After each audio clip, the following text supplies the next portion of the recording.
विष्णुपाद परमहंस परिव्राजकाचार्य अष्टोत्तरशत नित्य लीला प्रवेश अभय शरणानंद कृष्ण कृपाणु जगद्गुरु श्रील प्रभुपाद की जय।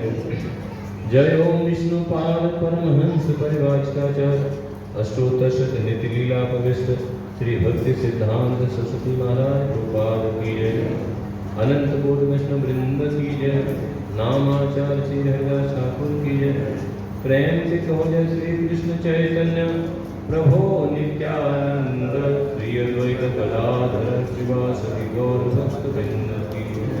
श्री राधा कृष्ण गोप गोपीनाथ श्री श्याम कुंड राधा कुंड गिरिगोवर्धन की जय। ब्रजभूमि वृंदावन धाम की जय। मथुरापुरी धाम की जय। द्वारकापुरी धाम की जय। पुरुषोत्तम से जगन्नाथपुरी धाम की जय। मायापुर नवदीप धाम की जय। अयोध्यापुरी धाम की जय। गंगा माई यमुना माई की जय। भक्त देवी की जय। तुलसी महारानी की, आप लोग बोलिए जय।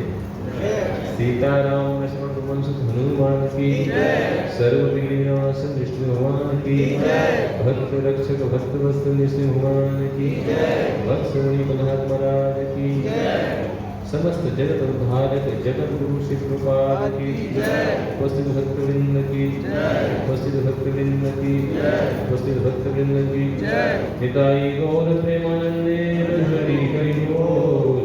निताई गौर प्रेमानंदे हरि हरि बोल। मेरे पीछे चीज लगाएगा। ओम नमो भगवते वासुदेवाय। ओम नमो भगवते वासुदेवाय। ओम नमो भगवते वासुदेवाय। ओम नमो भगवते वासुदेवाय। ओम नमो भगवते वासुदेवाय। ओम नमो भगवते वासुदेवाय। कृष्णाय वासुदेवाय। कृष्णाय वासुदेवाय। देवकी नंदनाय च। देवकी नंदनाय च। नंदगोपकुमाराय। नंदगोपकुमाराय। गोविन्दाय नमो नमः। गोविन्दाय नमो नमः। नारायणं नमस्कृत्य नारायणं नमस्कृत्य नरं चैव नरोत्तमं नरं चैव नरोत्तमं देवीं सरस्वतीं व्यासं देवीं सरस्वतीं व्यासं ततो जयमुदीरयेत्। नष्टप्रायेषु भद्रेषु नष्टप्रायेषु भद्रेषु नित्यं भागवत सेवया भगवती उत्तम श्लोके भगवती उत्तम श्लोके भक्तिर्भवति नैष्ठिकी। तो स्वागत आप सभी भक्तों का इस रविवार श्री तीर्थभोज कार्यक्रम में। भगवद गीता के अध्याय 3 का श्लोक संख्या 9 हम पढ़ेंगे। कुछ बुक है मेरे पीछे दोहराइएगा, लिखा भी है यहाँ पे। यज्ञार्थात् कर्मणो अन्यत्र लोकोऽयं कर्मबन्धन तदर्थं कर्म कौन्तेय मुक्तसंगा समाचरः। यज्ञार्थात् कर्मणो अन्यत्र लोकोऽयं कर्मबन्धन तदर्थं कर्म कौन्तेय मुक्तसंगा समाचर। यज्ञार्थात् कर्मणो अन्यत्र लोकोऽयं कर्मबन्धन तदर्थं कर्म कौन्तेय मुक्तसंगा समाचर। यज्ञार्थात् कर्मणो अन्यत्र लोकोऽयं कर्मबन्धन तदर्थं कर्म कौन्तेय समाचर। मुक्त संग समाचर। पढ़े। यज्ञार्थात् कर्मणोऽन्यत्र यज्ञार्थात् कर्मणोऽन्यत्र लोकोऽयं कर्म बन्धना लोकोऽयं कर्मबन्धनः तदर्थं कर्म कौन्तेय तदर्थं कर्म कौन्तेय मुक्तसंगा समाचर। मुक्तसंग समाचर। यज्ञार्थात् कर्म कौन अन्यत्र यज्ञार्थात् कर्मणोऽन्यत्र लोकायं कर्म बंधना लोकायं कर्म बन्धनः कर्म कौन्तेय तदर्थं कर्म कौन्तेय मुक्त संग समाचर। मुक्तसंग समाचर। यज्ञार्थात् कर्मणो अन्यत्र यज्ञार्थात् कर्मणोऽन्यत्र लोकोऽयं कर्म बंधनः लोकोऽयं कर्म बन्धनः तदर्थं कर्म कौन्तेय तदर्थं कर्म कौन्तेय मुक्त संग समाचर। मुक्तसंग समाचर। प्लीज पढ़िए। यज्ञार्थात् कर्मण्योऽन्यत्र यज्ञार्थात् कर्मणोऽन्यत्र लोकोऽयं कर्म बन्धनः लोकोऽयं कर्म बन्धनः तदर्थं कर्म कौन्तेय तदर्थं कर्म कौन्तेय मुक्तसंग समाचर। मुक्तसंग समाचर।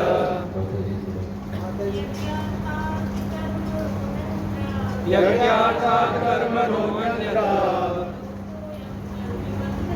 लोकोऽयं कर्म बन्धनः तदर्थं कर्म कौन्तेय मुक्तसंग समाचर। यज्ञार्थात् कर्मणोऽन्यत्र लोकोऽयं कर्म बन्धनः तदर्थं कर्म कौन्तेय मुक्तसंग समाचर।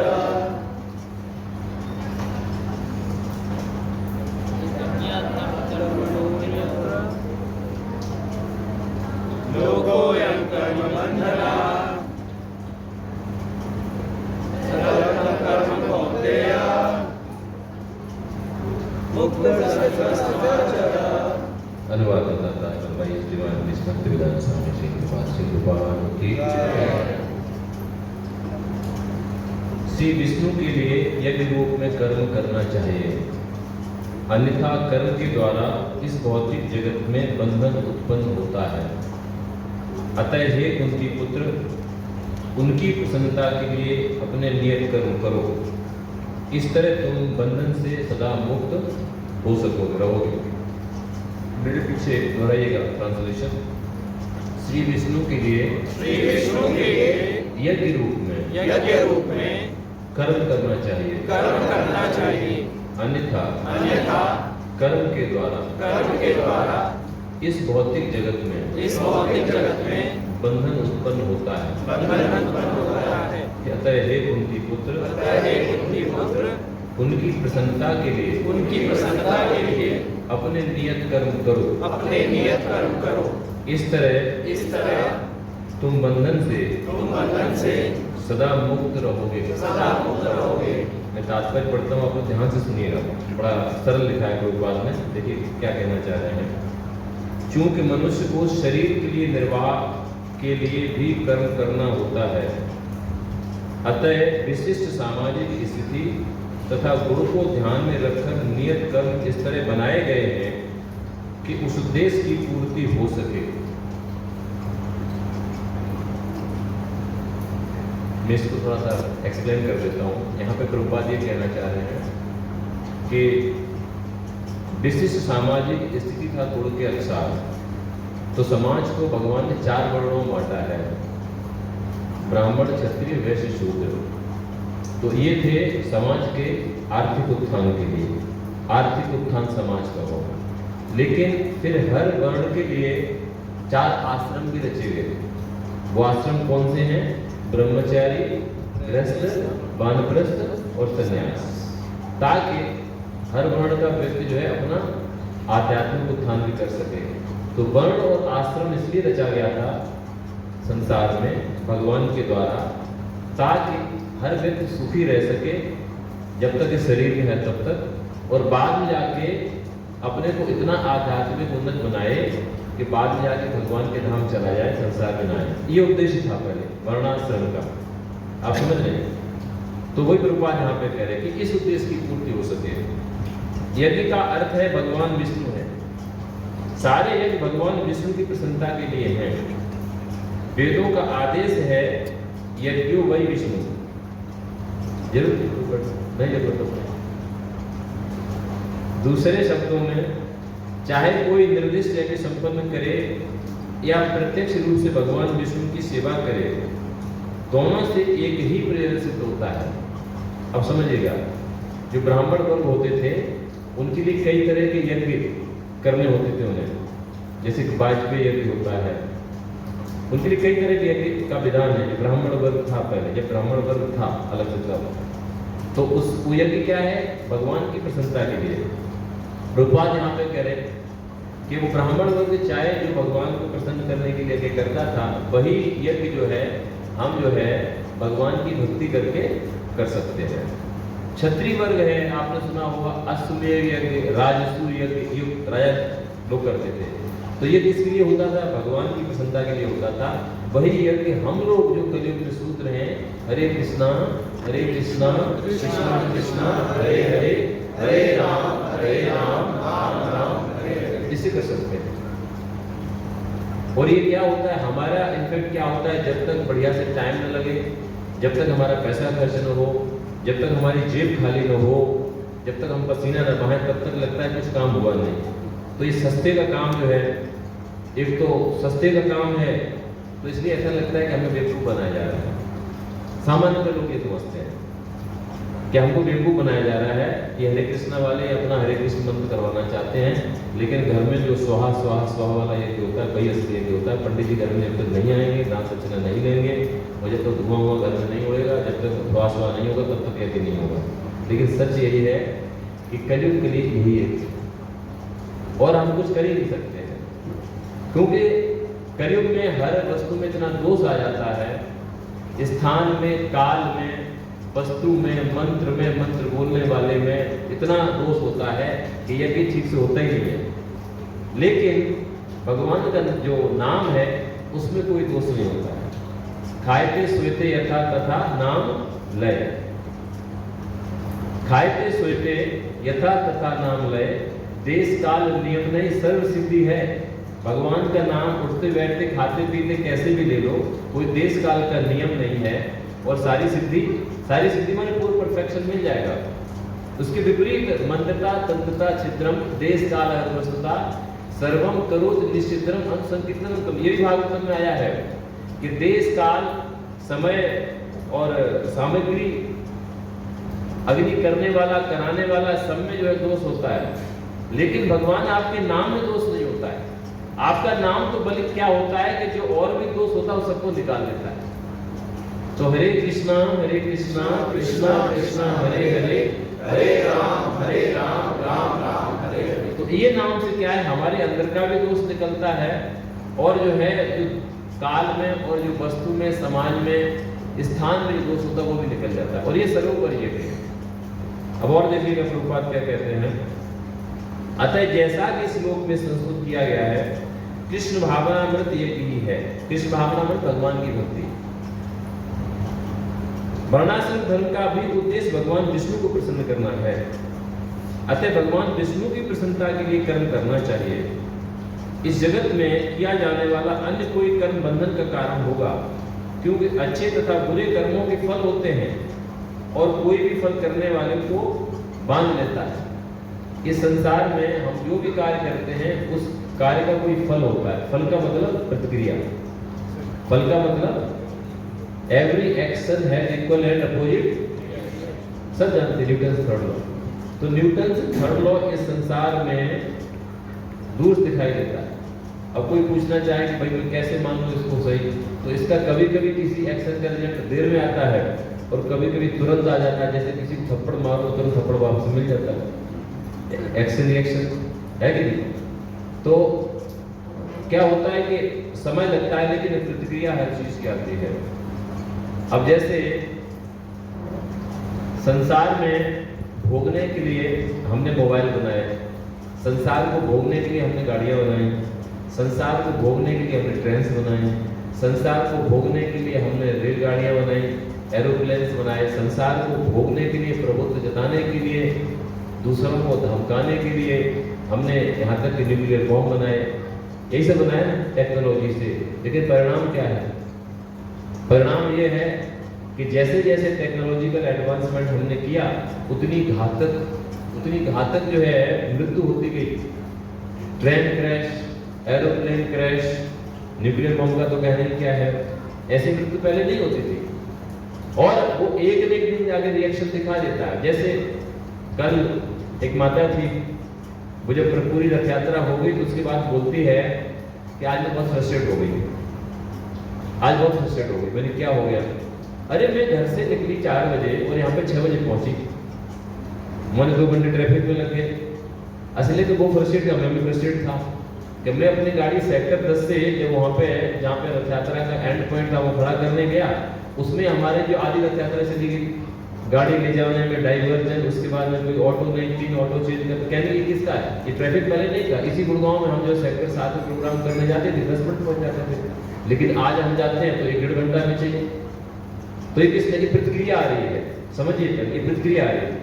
ये आज के बच्चे इरिटेट बहुत हो रहे हैं। हमारे आपके चित्त जो है एक जगह स्थिर नहीं है, हमारे आपके चित्त एक जगह स्थिर ही नहीं रहते कहीं भी। हमारे चित्त आतुर हो गए, हमारा पेशेंस चला गया है। हर व्यक्ति थोड़ी बात के ऊपर बहुत ही ज्यादा क्रोधित हो जाता है। पेशेंस क्यों जा रहा है? तो इसका भी वर्णन भागवत में है। एतत् हि आतुर चित्तानां मात्र स्पर्श इच्छयामु भव सिंधु कुलम दृष्टा हरिचर्या अनुगुणम। नारद जी व्यास जी बताते हैं कि जितना ही संसार में जीव जो है भोगना चाहेगा उसका चित्त उतना ही ज्यादा अधीर हो जाएगा, आतुर हो जाएगा, अधीर हो जाएगा। और पेशेंस गया तो मालूम क्या जाएगा? हमारी सहनशीलता गई। इसका मतलब क्या गई? सहनशीलता गई। और सहनशीलता गई तो मृत्यु के समय हमारा चित्त स्थिर नहीं रहेगा, और मृत्यु के समय चित्त स्थिर नहीं रहेगा तो मृत्यु के समय भगवान को स्मरण कर ही नहीं पाएंगे। ये तपस्या क्यों कराई जाती है? लोग तपस्या क्यों करते हैं? संसार में तपस्या जो है साधु जन, योगी जन क्यों करने को बताते हैं? इसलिए बताते हैं क्योंकि अंत में जब मृत्यु आएगी उस समय हमारी परीक्षा असली होगी। एतावान सांख्य योगाभ्याम सुधर्म पर निश्चया जन्म लाभ परे पनुसाम अंत्य नारायण स्मृति। आप संसार में कैसे भी जीते रहना, लेकिन सच में आपका जीवन सफल था या नहीं था ये इससे निर्णय होगा कि अंत में आपने भगवान का स्मरण कर पाया या नहीं। और भगवान का स्मरण करने के लिए जब हमारे ऊपर बहुत संकट हो, बहुत कष्ट हो, जब हमारी असली परीक्षा हो रही हो, तब हम कर पाने ये बड़ा कठिन होता है। ये बड़ा, इसलिए हमें अपनी जो है सहनशीलता बढ़ानी पड़ेगी। लेकिन जब हम भोग वाला जीवन जीते हैं तो हमारी सहनशीलता जाती रहती है और हमारे चित्त आतुर हो जाते हैं। तो नारद जी कहते हैं कि इस तरह से आतुर हुए चित्त हैं, इनके लिए संसार से निकलना बड़ा कठिन है। लेकिन भव सिंधु कुलम दृष्टा हरिचर्या अनुवर्णनम। मेरा ये अनुभव है, नारद जी कहते हैं व्यासदेव से कि मेरा ये अनुभव है कि संसार रूपी सागर को पार करने के लिए हरिचर्या अनुवर्णनम, भगवान की कथा सुनने से व्यक्ति का चित्त स्थिर हो जाएगा। धीरे धीरे भगवान का कीर्तन करिए, कथा करिए, आपका चित्त धीरे धीरे स्थिर होने लगेगा। प्रभुपाद लिखते हैं एक पद में कि जैसे जैसे ये भौतिकवादी सभ्यता बढ़ती जाएगी वैसे वैसे हम पाएंगे कि ज्यादातर जनसंख्या शहरों में रहने जाएगी। बॉम्बे वाले अमेरिका पहुंच गए, दिल्ली वाले बॉम्बे पहुंच गए, गांव वाले गुड़गांव में आ गए। ये होता है ना, आप कहीं भी देख लो। और गुड़गांव उसके बाद में जब जो है ओल्ड हो गया तो उसके बाद न्यू गुड़गांव में, न्यू गुड़गांव भी ओल्ड हो गया, उसके बाद एक्सटेंडेड गुड़गांव में। जीव क्यों करता है? क्योंकि जीव बहिर्मुखी है। जीव बहिर्मुखी, जीव बाहर जाना चाहता है, जीव बहिर्मुखी। लेकिन शास्त्र क्या कहता है? कृष्ण भूल से जीव अनादि बहिर्मुख। ये जीव बहिर्मुख इसलिए हुआ है कि कृष्ण को भूल गया। और अतएव माया ताए दे संसार दुख, और इसलिए ये माया संसार का दुख देती है। इसका मतलब ये कि जब तक हम अंतर्मुखी नहीं होंगे, अंतर्मुखी का मतलब है जब तक हम जहां हैं वहां संतुष्ट नहीं होंगे तब तक हमें संसार में दुख मिलता ही रहेगा। ठीक बात है ना? क्या कोई बात ऐसी कह रहा हूं जो गले के नीचे नहीं कर रही? सब बातें स्पष्ट है। माया मुक्त जीव नहीं सकते कृष्ण ज्ञान।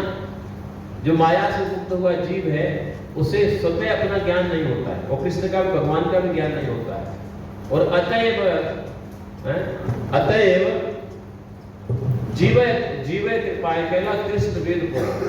तो हम सबके ऊपर कृपा करने के लिए भगवान ने भगवत गीता बोली है। अर्जुन को जो लाभ होने वाला था भगवत गीता सुन के सामने, अर्जुन को दो समय अर्जुन ने जो है भगवत गीता अपने जीवन में प्रयुक्त की। एक तो जब वो मोहित हो गए थे कि मैं क्या करूं क्या न करूं, मेरा धर्म क्या है युद्ध के क्षेत्र में, तब।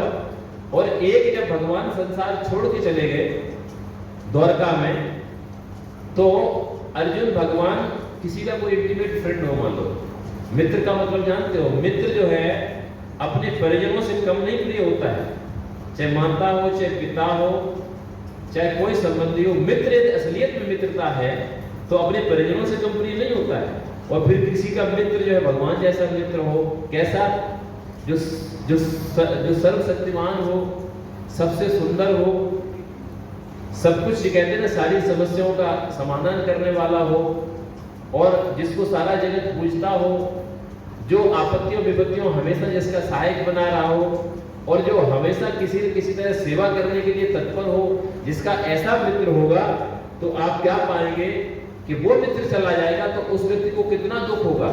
दरअसल अर्जुन का जो मोह है, अर्जुन का मोह है कुरुक्षेत्र युद्ध में तो कुछ नहीं था, लेकिन जब भगवान चले गए धराधाम से तो अर्जुन की जो स्थिति भागवतम में वर्णन है वो तो आप समझ ही नहीं सकते हैं।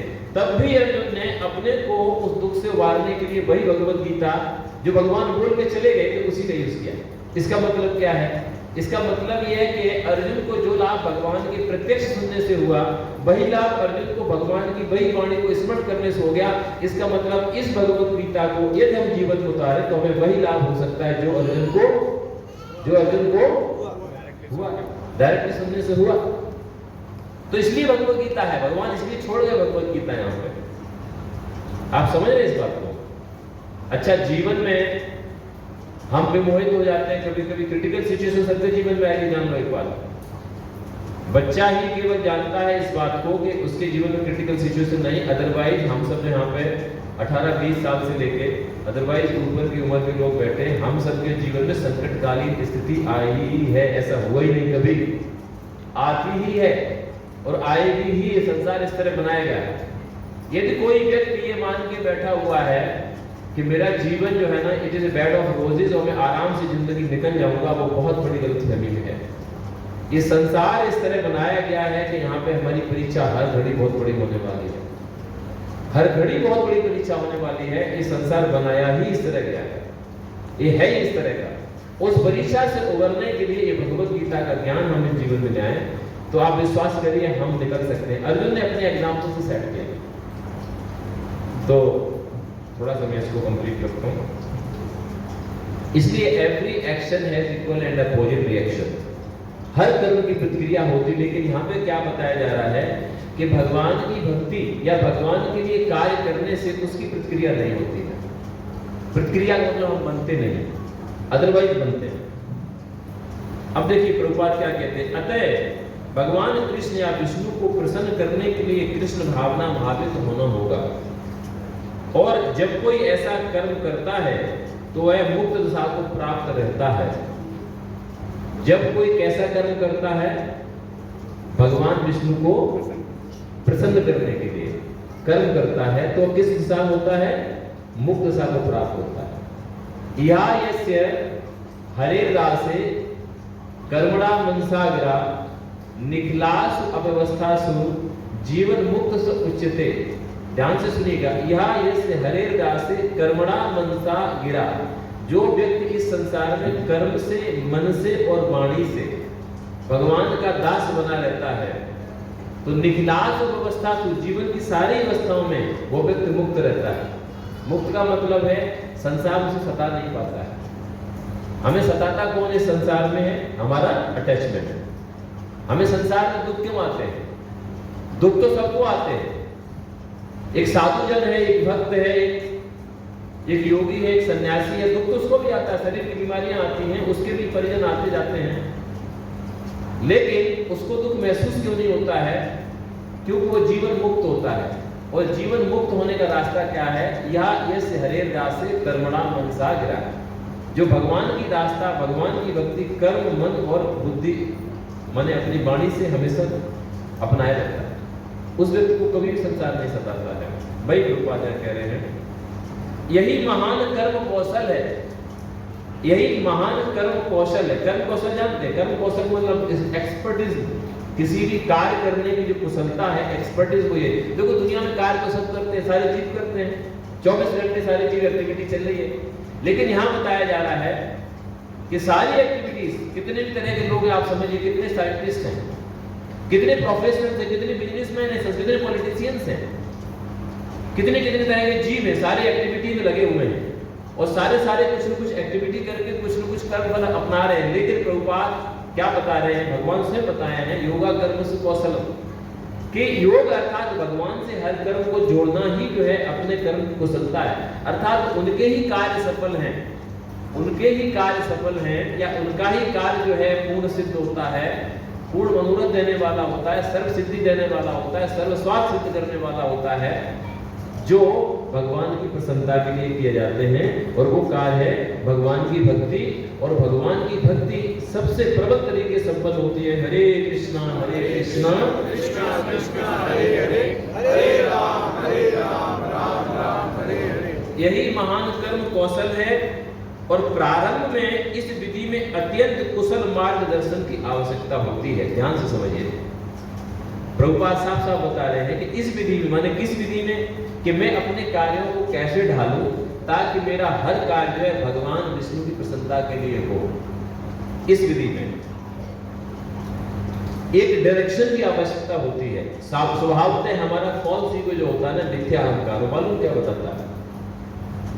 ये जो बैठे हुए जो बोल रहे हैं, या जिन्होंने लिखा है, या मैं मेरे भक्तों को देख रहा हूँ, मेरी तरह दो हाथ पैर वाले हैं, मेरी तरह पढ़े लिखे, मैं भी पढ़ा लिखा हूँ, इनके पास गाड़ी, मेरे पास भी गाड़ी है, ये इंजीनियर, मैं भी इंजीनियर हूँ, मेरे पास तो पैसा और भी ज़्यादा है, मेरा स्वास्थ्य भी इनसे अच्छा है, मेरे बच्चे भी इनसे अच्छे हो सकते हैं, इनके बच्चों से, ये हमें क्या समझाएंगे? लेकिन असलियत ये है कि भक्ति के बारे में बताया जाता है, भक्ति उससे सीखी थी जिसको भक्ति जिस पर रहा है। महाजनों एक लता स्थापन था, यही पे हम कच्ची गोली गिरते हैं। हम भी पहले ऐसे सोचते थे, क्या अंग्रेज मंदिर गए वृंदावन में, तो हम अंग्रेज मंदिर वृंदावन में पहले तो हम उनकी लंबाई चौड़ाई देखते रहे, ये कितने लंबे, ये कितने छोटे, ये कितने अच्छे देखने में, क्या रूप है, ये सब देखते रहे। लेकिन भक्ति की बात आई तो मालूम क्या मन में आता था? मैं अपनी बात बता रहा हूँ कि क्या भक्ति जानते हो, मैं तो भारत में पैदा हुआ हूँ, मेरा घर ही वृंदावन के बिल्कुल करीब है, मैं तो पता नहीं कब से यहाँ, मैं तो ब्रजभाषा ही बोलता हूँ, इनको क्या आता, उन्होंने कुछ सीखा थोड़ा बहुत। लेकिन बहुत दिन के बाद पता लगा कि वो सचमुच भक्ति हमसे अच्छी कर रहे थे, क्योंकि उन्होंने मात्र प्रभुपाद की बात मानी थी, मार्ग निर्देशन उन्होंने ले लिया था, हम लेते ही नहीं। ये समस्या हमारी है। यहाँ शुरू गाइडेंस, डायरेक्शन लेना चाहिए, और उससे क्या है, तब हमारा जो वही 24 घंटे का टाइम वो इस तरह स्थित हो जाता है, हमारे कर्म में निर्धारित हो जाते हैं ऐसे कि वही देखो, वही 24 घंटे कोई अमेरिका संभाल रहा है, प्रधानमंत्री मोदी जी हमारा भारत संभाल रहे हैं, कोई लोग अपने अपने जीवन संभाल रहे हैं, ऑफिस संभाल रहे हैं, कुछ लोग जो है वही 24 घंटे में अपना घर भी संभाल रहे हैं, बहुत से भक्तों को संभाल रहे हैं, और कुछ लोग जो है 64 माला, कुछ लोग 128 माला भी जप रहे हैं, विश्वास नहीं होता हम लोगों को। और कुछ लोग ऐसे हैं जो दूसरों को पढ़ा भी रहे हैं और इतना ज्यादा पढ़ रहे हैं कि मत पूछो।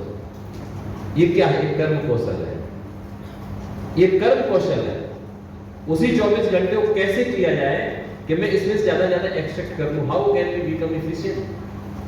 भाई माइलेज, अच्छी माइलेज वाली गाड़ी हर कोई चाहता है ना, अच्छी माइलेज वाली गाड़ी, तो उसी तरह से हम एक्सपर्ट कैसे हो जाएं, ये समझने वाली कला है।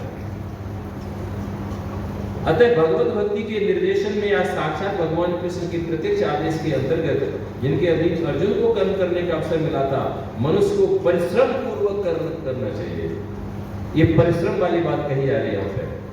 माने यदि कोई व्यक्ति आराम से कुछ करना चाहता है जीवन में, तो इसका मतलब वो क्या है? तमोगुण से अभिभूत है। तमोगुणी व्यक्ति जो है वो हमेशा सोचता है कि बस कैसे बिना चलते फिरते खाए पिए, मतलब ऐसी जिंदगी कट जाए मौज में। तमोगुण है। इंद्र तृप्ति के लिए कुछ भी नहीं किया जाना चाहिए।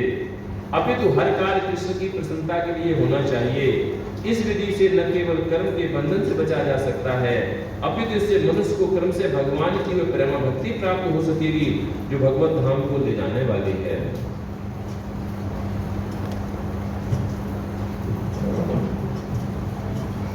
भगवान श्री कृष्ण गोपियों से बोलते हैं कि न मैया वेशित धियां काम कामाय कल्पते भजिता कुथिता घाना प्रायो बीजायनेशते श्रवणात् दर्शनात् ध्यानात् मयि भाव अनुकीर्तनात् न तथा सन्निकर्षेण प्रत्याति तत्ग्रहान्। भगवान बोलते हैं गोपियों से कि जिनके मन मेरी भक्ति के द्वारा आवेशित हो जाते हैं, जिनके मन मेरी भक्ति में लग जाते हैं, उनके मनों में काम उत्पन्न नहीं होता है। ये उसी तरह होता है, वो काम जो है मेरे प्रेम में परिणत हो जाता है, और ये उसी तरह होता है जिस तरह आप जो है किसी बीज को या चने को भून दो और उसके बाद में खेत में बो दो और उसके बाद वो अंकुरित नहीं होता है। उसी तरह से जितने भी कर्म मेरी प्रसन्नता के लिए कर दिए जाते हैं, वो सारे के सारे कर्म का कोई फल उत्पन्न नहीं होता है। ठीक उस तरह से भुने हुए चने हम खेत में बो दें, पौधा नहीं उगेगा। भगवान कहते हैं अपने कर्मों को मेरी भक्ति से फ्राई कर दो और आप देखोगे प्रतिक्रिया नहीं होगी।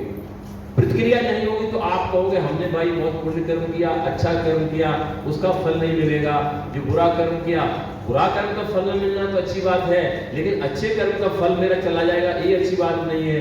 लेकिन भगवान कहते हैं कि यदि आपको अल्टीमेटली अच्छा कर्म करके भी प्रसन्न होना है तो प्रसन्नता मेरे हाथ में। मैं बहुतों को बहुत कुछ दे के प्रसन्न नहीं करता हूँ और बहुतों को कुछ बिना दिए प्रसन्न कर देता हूँ। भगवान ऐसा करते हैं नहीं करते। संसार में आप देख सकते हो, बड़ी अजीब सी बात है। वैसे आप कभी देख लेना, इन चीजों को आप अनुभव कर सकते हो कि हम रोड पे जाते कभी कभी और हमारे ये राजस्थान वाले जो होते हैं ना बेचारे, जो ये पॉट्स वगैरह जो बेचते हैं, देखा ना आप कभी देखना, उनकी पंचायत भी है ना वहीं हो जाती है, उनकी शादियां भी वहीं हो जाती हैं, वो वहीं सो भी लेते हैं, और चैन से रहते हैं, कोई शांति है। लेकिन हमारे घरों में क्या होता है, हम बढ़िया से बाहर खाना भी खा लेते हैं, एयर कंडीशन में हम जो है सोते हैं, मन में घर में जो चाहे वो हम खाते हैं, लेकिन सबसे ज्यादा इंजेक्शन भी हमें ही लगते हैं। सबसे ज्यादा हमारे आपके घरों में जो क्वेरल एंड हाइपोक्रेसी और जो एंजाइटी होती है वो उनके घरों में नहीं होती है। अदरवाइज मुझे आप बता दो, इतने बड़े बड़े हॉस्पिटल क्या वो लोग चला रहे हैं, हम लोग चला रहे हैं। ये चल जाएगा। आर्टेमिस हॉस्पिटल हुआ, ये फोर्टिस हुआ, वो बेचारों की एंट्री भी नहीं होगी कभी। और आप देख लो, एक बार क्या हुआ, ऐसा ही मैं जा रहा था तो मैं दीपदान करना था, तो दीपदान के लिए मैं दिए लेने गया एक माता से। उस माता से मैंने पूछा कि माता जी बताओ पहले, आप लोग ये मास्क नहीं लगाते हो? हम तो बड़े मास्क सबको लगा रहे हैं। तो वो बोली हमको बीमारियां नहीं होती हैं। हमने क्यों नहीं, आपको बीमारियां होती हैं? अरे बीमारी आप लोगों को होगी, आप लोग जो है बढ़िया से अच्छी जिंदगी चैन की जी रहे हो, हमें बीमारियां क्यों होगी? हम पहले बीमार हो जाना है, कष्ट उठा रहे हैं।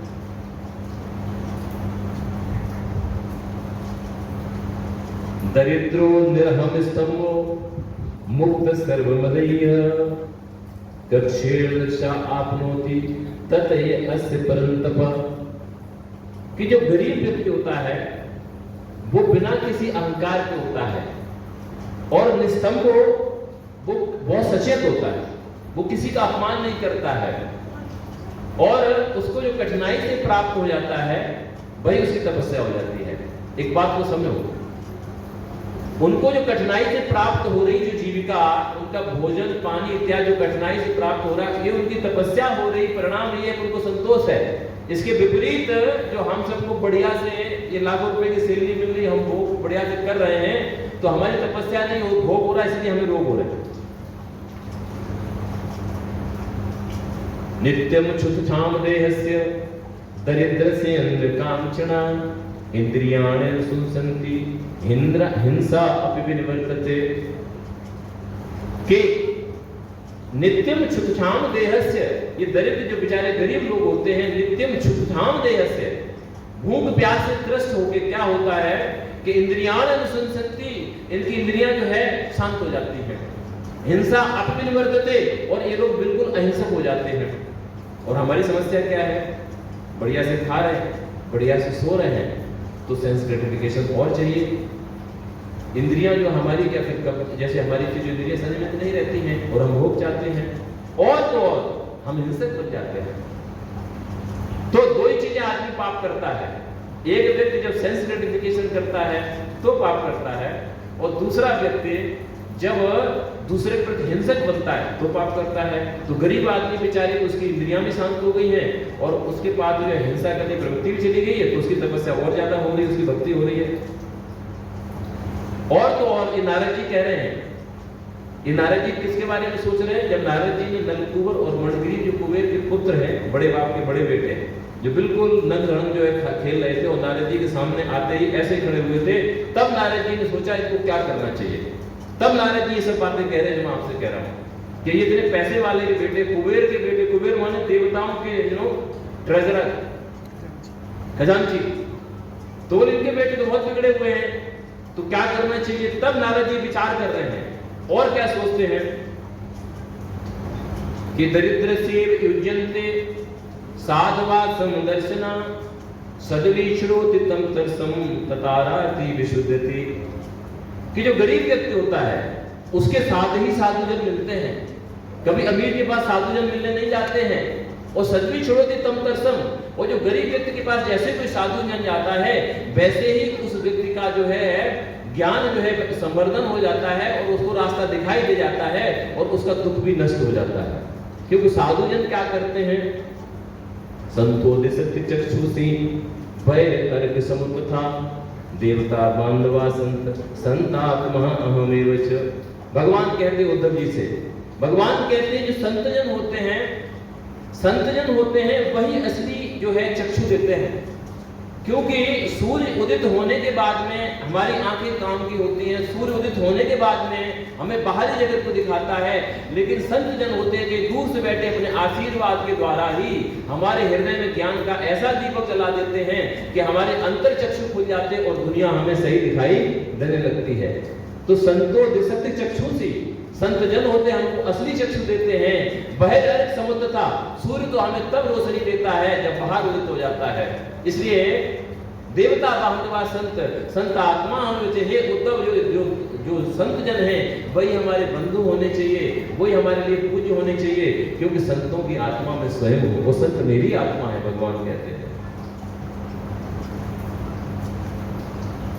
इसलिए भगवान कहते हैं जो बुद्धिमान व्यक्ति है उसको चाहिए, जब संत का मतलब एक चीज होता है, संत का मतलब वो जो सरल जीवन जीना चाहता है, और सरल जीवन जीने का मतलब है वो जो केवल अपने शरीर को बचाए रखने के लिए कार्य कर रहा है, सिंपल लिविंग। और जब तक सरल जीवन व्यक्ति नहीं जिएगा तब तक हाई थिंकिंग नहीं हो पाएगी, ये गारंटेड है, ये गारंटेड है।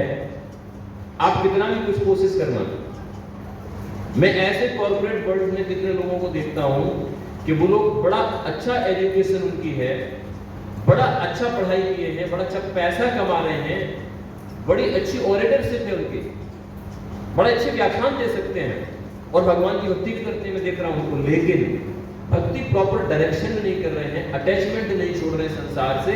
इसके चलते क्या उनकी जो सोच है उसे बदलाव नहीं आ रहा है। दोनों चीज साथ साथ नहीं चलती है। प्रभुपाद कहते हैं कि devotion service and sense gratification go in together. आप भगवान की आप भक्ति भी कर लो और आप जो है अपने भोग के लिए जीवन जीते रहो, ये साथ साथ नहीं चल सकता है। इसमें जीत उसकी होगी जिसके लिए आप प्रायोरिटी सेट कर रहे हो। प्रायोरिटी सेट आदमी किसके लिए करता है? जिसके लिए टाइम ज्यादा लेता है। सामान्यतः लोगों से हम बात करते हैं, लोग क्या कहते हैं, प्रभु जी, कोई ना कोई एक्सक्यूज मिल जाता है, प्रभु वो काम हो गया, प्रभु जी वो हो गया था, प्रभु जी वो काम आ गया था, प्रभु जी वो काम आ गया था, प्रभु जी वो काम आ गया, इसलिए नहीं आ पाए, इसलिए सत्संग नहीं, इसलिए यात्रा में नहीं आ पाए। लेकिन भागवत क्या कहता है कि नहीं यते परत्रालोके पुंसा स्वार्थि वित्क्रमा यदि अध्ययन से प्रेयस्तम आत्मा सुवित्क्रमा। इस संसार में इस चार कुमार बोल रहे हैं जो पृथु महाराज के यज्ञ स्थल में आए हैं, और वो कहते हैं कि इस संसार में मनुष्य के लिए वो कार्य से ज्यादा दुर्भाग्यशाली कोई कार्य नहीं होता है जो कार्य आत्म साक्षात्कार कराने वाला नहीं होता है। आप समझो, पहले मैं पुनः कहता हूं, पता नहीं बात कितनी क्लियर हुई कि नहीं हुई। संसार में जितने कुछ भी कार्य हम आत्म साक्षात्कार के अलावा करते हैं वो सारे कार्य हमारे दुर्भाग्यपूर्ण होते हैं और इसको आत्मप्रवंचना बोलते हैं। अर्थात संसार में व्यक्ति अपने हित के लिए कार्य चाहते हुए भी नहीं कर पाएगा, अर्थात उसको धोखा देगा। इसलिए कहा गया है कि इसलिए जीवन में टॉप प्रायोरिटी जो होनी चाहिए हमेशा आत्म साक्षात्कार होना चाहिए। और अमर पुराण भागवत यही कहता है कि कामस्य नेन्द्र प्रीति लाभो जीवे तयावता जीवस्य तत्व जिज्ञासा नार्थो यश्चेय कर्म भी। व्यक्ति को चाहिए कि कभी भी इंद्र तृप्ति में न लगे और जो स्वतः लाभ हो जाए, अपने आप जो इनकम हो जाए उससे जिए, क्योंकि मनुष्य जीवन तो इंद्र तृप्ति के लिए नहीं मिला है। मनुष्य जीवन तो किसके लिए मिला है? तत्व जिज्ञासा के लिए मिला है। अरे भला आप मुझे बताओ, मैं 2-4 कुत्तों को बुला लूं, गधों को बुला लूं, पशुओं को बुला लूं, प्रवचन क्या सुन सकते, समझ सकते हैं?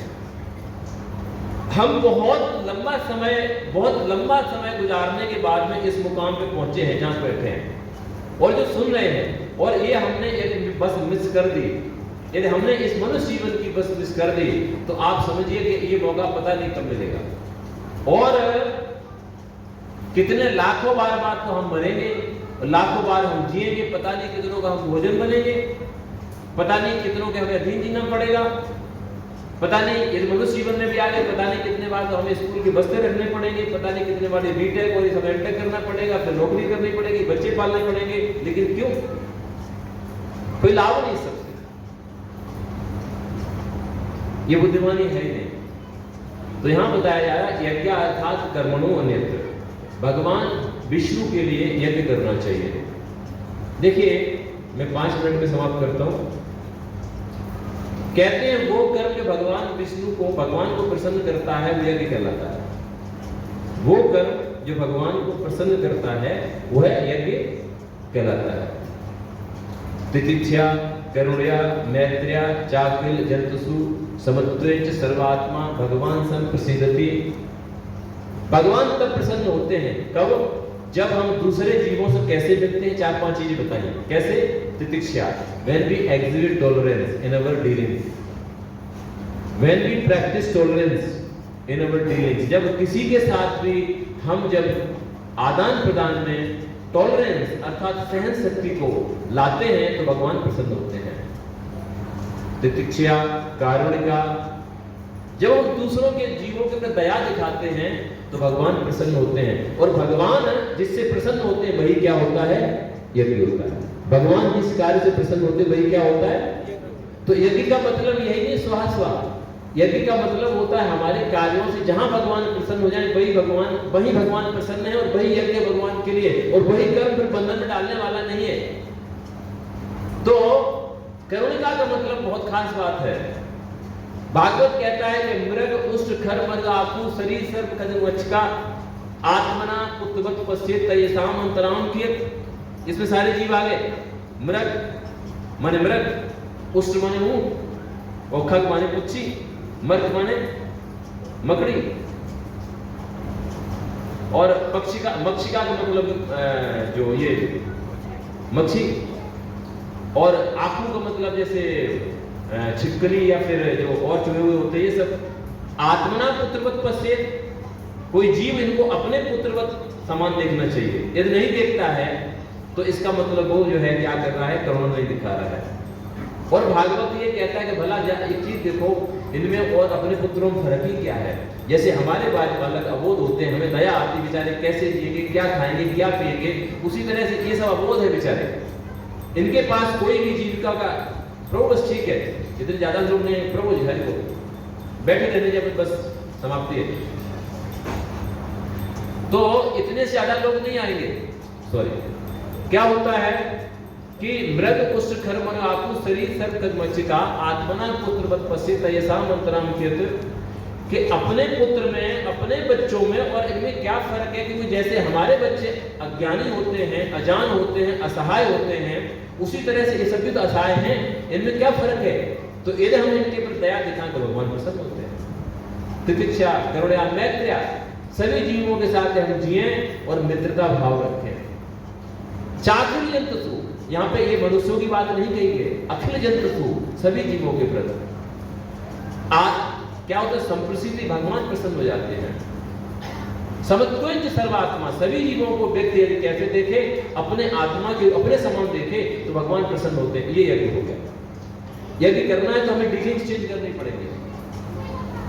तो यज्ञ अर्थात कर्मणो अन्यत्र लोको अयम कर्मणो तदर्थम कर्म को, तो तदर्थ माने भगवान विष्णु के लिए यज्ञ करना चाहिए और इस तरह हम जो है मुक्त हो सकते संसार से। क्योंकि वासुदेव परा वेदा, वासुदेव परा मखा, वासुदेव परा योगा, वासुदेव परा क्रिया, वासुदेव परम ज्ञानम, वासुदेव परम तपा, वासुदेव परो धर्मो, वासुदेव परम गति। ये भागवतम के श्लोक है, जहां ये बता रहे हैं शिव गोस्वामी कि किस तरह से देवी देवताओं या किसी अन्य की पूजा छोड़ के भगवान विष्णु की, वासुदेव की पूजा क्यों करनी चाहिए। तो बताते, कारण बताते हैं कि वासुदेव परा वेदा, सारे वेदों को पढ़ने के बाद कोई चीज जानने वाली तो कौन है? कौन है? और वासुदेव परा मखा, ये यज्ञ, मखा माने सारे यज्ञ करने के बाद में किसी को तुष्ट करना है तो कौन है? वासुदेव। वासुदेव परा योगा, सारी यौगिक क्रियाएं अल्टीमेटली जिसके पास पहुंचती है वो कौन है? वासुदेव परा क्रिया, सारे कर्मों का फलीभूत होना किसकी कृपा से होता है? वासुदेव परम ज्ञानम, जिनका ज्ञान जो है, जिनका ज्ञान परम ज्ञान है वो कौन है? और वासुदेव परो धर्मो, वासुदेव परम ज्ञान, वासुदेव परम तपा, जिनको प्रसन्न करने के लिए तपस्या जो है करनी है वो कौन है? या फिर सारी तपस्या जिसके निमित्त होती है वो कौन है? और वासुदेव परा, वासुदेव परो धर्मो, जिनकी भक्ति परम धर्म है वो कौन है? और वासुदेव परम गति, जिनके चरण कमल प्राप्त करना वो कौन है? वासुदेव।